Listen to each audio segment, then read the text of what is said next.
પરંતુ જવાબ દેવાની વાત હોય ત્યારે મેં ત્યારે પણ ચેલેન્જ આપી હતી અને આજે પણ હું ચેલેન્જ આપું છું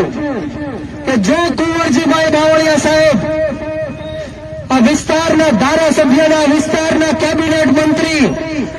એવું કહી રહ્યા છે લોકોને કે બ્રિજરાજભાઈ જસદણ અને વિછિયાની અંદર રાજકારણ કરવા માટે આવી રહ્યા છે, ચૂંટણી લડવા માટે આવી રહ્યા છે, ત્યારે આ મંચ ઉપરથી હું તમને ચેલેન્જ આપવા માંગુ છું કે જો કુંવરજીભાઈ બાવળિયા સાહેબ 10 દિવસની અંદર આ 92 જણાના કેસ પાછા ખેંચાવી લે તો બ્રિજરાજ સોલંકી જીવનમાં ક્યારેય જસદણ વિછિયાની અંદર પગ નહીં મૂકે. મિત્રો,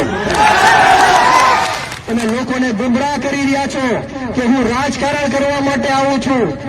ચૂંટણીઓ લડવા માટે આવું છું.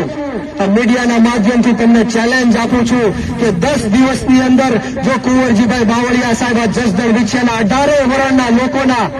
દરેક સમાજ જ્ઞાતિ અને ધર્મના લોકોના, આ 92 નિર્દોષ લોકોના, જેમાં પાટીદાર સમાજના પણ યુવાનો છે, દલિત સમાજના પણ યુવાનો છે, માલધારી સમાજના પણ યુવાનો છે, કોળી સમાજના પણ યુવાનો છે, જો આ 92 જણા ઉપર જે 307ના ખોટા કેસ કરવામાં આવ્યા છે એ 10 દિવસની અંદર કુંવરજીભાઈ બાવળિયા કેસ પાછા ખેંચાવી લે તો બ્રિજરાજ સોલંકી જીવનમાં ક્યારેય જસદણ વિછિયાની અંદર પગ નહીં મૂકે. એ આજે હું તમને ખાતરી આપું છું. મિત્રો,